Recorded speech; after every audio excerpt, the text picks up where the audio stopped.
naririto at nakikinig. Isang mapagpalang araw sa inyong lahat.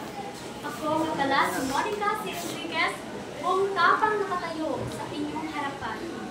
Nais ko talakayin sa inyo ang pinakapagtaging issue na kadalasan nararanasan sa marami natin. Ito ang epekto ng akademikong pressure sa ating mental health. Alam ko po lahat tayo nakakaranas ng academic pressure.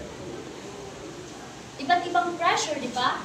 Pressure sa exam, sa mga proyekto na malapit ng deadline, mga takdang aralin na hindi matapos-tapos, at higit sa lahat, ang mataas na ekspektasyon ng ating mga magulang sa atin na makakuha ng mataas na marka. Kaya naman, bilang isang mag-aaral, naghahamad tayo at naghahabol tayo ng mataas na marka upang makabawi sa kanilang kahirapan at sakripisyo. Ngunit, sa gitna ng lahat ng ito, nakakalimutan na natin ang pinaka-importanteng aspeto ng ating pagkatao. Ito ang ating mental health. Ang academic pressure kasi ay parang isang mabigat na backpack na dala-dala natin sa araw-araw.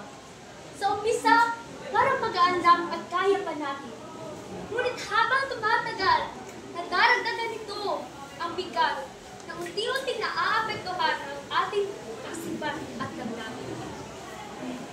Tanong ko po lang sa inyo, ano nga ba ang mga epekto nito sa ating kaisipan? Ang matinding pressure ay nagdudulot ng stress, anxiety, at depression. Normal lang naman na makakaramdam tayo ng kaba, takot, pangangamba at pag-aalala. Ngunit kapag ito'y labis na, nagiging lasong ito sa ating mga kaisipan.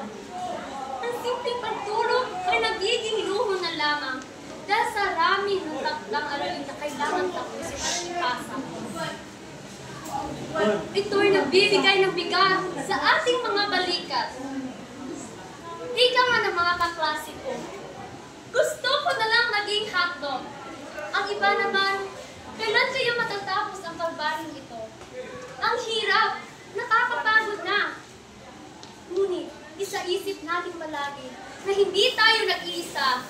Normal lang na makakaramdam tayo ng pressure.